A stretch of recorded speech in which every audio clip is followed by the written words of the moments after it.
Chicken shawarma ಪ್ರಿಯರೇ ಎಚ್ಚರ ಎಚ್ಚರ. ಸರಿಯಾಗಿ ನೋಡಿಕೊಂಡು ತಿಂದ್ರೆ ನೀವು ಸೇಫ್, ನಿಮ್ಮ ಹೊಟ್ಟೆಯೂ ಸೇಫ್. ಇಲ್ಲಾಂದ್ರೆ ಚಿಕನ್ ಶವರ್ಮಾವನ್ನ ಬೌಬೌ ಎಂಜಲುವಾಗಿ ಕೂಡ ತಿನ್ನಬೇಕಾದಂತಹ ಸ್ಥಿತಿಯು ಬಂದ್ರೂ ಅಚ್ಚರಿ ಏನಲ್ಲ. ಅದೇನು ಅಂತೀರಾ? ಈ ವರದಿ ನೋಡಿ. ಬಂಟ್ವಾಳ ತಾಲೂಕಿನ ಗ್ರಾಮಾಂತರ ಪೊಲೀಸ್ ಠಾಣಾ ವ್ಯಾಪ್ತಿಯ ಕಡೆಕೋಳಿ ಎಂಬಲ್ಲಿರುವ ಫಾಸ್ಟ್ ಫುಡ್ ಅಂಗಡಿಯೊಂದರ ದೃಶ್ಯ ಇದೀಗ ಸಾಮಾಜಿಕ ಜಾಲತಾಣದಲ್ಲಿ ಫುಲ್ ವೈರಲ್ ಆಗಿದೆ. ಅರ್ಬನ್ ಬೈಟ್ಸ್ ಎಂಬ ಫಾಸ್ಟ್ ಫುಡ್ ಅಂಗಡಿಯಲ್ಲಿ ಚಿಕನ್ ಶವರ್ಮಾ ವ್ಯಾಪಾರ ನಡೀತಾ ಇದೆ. ಶವರ್ಮಾ ತಯಾರಿಸುವ ಮೆಷಿನ್ ಒಳಗಿನಿಂದ ಚಿಕನ್ ಪೀಸ್ಗಳನ್ನ ನಾಯಿಯೊಂದು ಎಳೆದು ತಿನ್ನುವ ದೃಶ್ಯ ಸಾಮಾಜಿಕ ಜಾಲತಾಣದ ಮೂಲಕ ಫುಲ್ ವೈರಲ್ ಆಗ್ತಾ ಇದೆ. ಅಂಗಡಿಯಲ್ಲಿ ಯಾರೂ ಇಲ್ಲದಿರುವ ವೇಳೆ ನಾಯಿ ಶವರ್ಮಾ ತಯಾರಿಸುವ ಮೆಷಿನ್ ನಿಂದ ಚಿಕನ್ ಪೀಸ್ ಅನ್ನ ಎಳೆದು ತಿಂದು ಮತ್ತೆ ವಾಪಸ್ ಚಿಕನ್ಗಾಗಿ ಹೋಗುವ ದೃಶ್ಯದ ವಿಡಿಯೋ ಒಂದನ್ನ ಯಾರೋ ಮೊಬೈಲ್ನಲ್ಲಿ ಸೆರೆ ಹಿಡಿದು ವೈರಲ್ ಮಾಡಿದ್ದಾರೆ. ಎರಡೆರಡು ಬಾರಿ ನಾಯಿ ಅಂಗಡಿಯೊಳಗಿನಿಂದ ಚಿಕನ್ ಕದ್ದು ತಿಂದರೂ ಅಂಗಡಿ ಮಾಲಕರಿಗೆ ಮಾತ್ರ ಗೊತ್ತೇ ಆಗಲಿಲ್ಲ.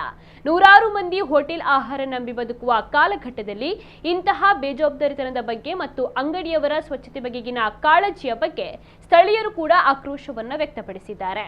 ಅದೇ ರೀತಿ ನಾಯಿ ಅಂಗಡಿಯೊಳಗೆ ನುಗ್ಗಿ ಆಹಾರ ಪದಾರ್ಥಗಳ ಪಾತ್ರೆಗೆ ಬಾಯಿ ಹಾಕುವ ದೃಶ್ಯವನ್ನು ನೋಡುತ್ತಾ ಖುಷಿಪಟ್ಟು ವಿಡಿಯೋ ಮಾಡಿದವರು ಒಂದೊಮ್ಮೆ ಅಂಗಡಿ ಮಾಲಕರಿಗೆ ಸಹಾಯವಾಗುವ ನಿಟ್ಟಿನಲ್ಲಿ ನಾಯಿಯನ್ನ ಓಡಿಸಿದ್ದೇ ಆದ್ರೆ ಮಾನವೀಯ ಗುಣಗಳನ್ನ ಅಲ್ಲಿ ಕಾಣಬಹುದಿತ್ತು. ಆದ್ರೆ ಮೊಬೈಲ್ ಯುಗದಲ್ಲಿ ಎಲ್ಲವನ್ನ ವೈರಲ್ಗಾಗಿ ವಿಡಿಯೋ ಮಾಡ್ತಾ ಇರೋದು ಒಂದು ಸಂಸ್ಕೃತಿಯಾಗಿಯೇ ಬಿಟ್ಟಿದೆ ಎಂಬ ಪ್ರಶ್ನೆ ಕೂಡ ಕಾಡ್ತಾ ಇದೆ.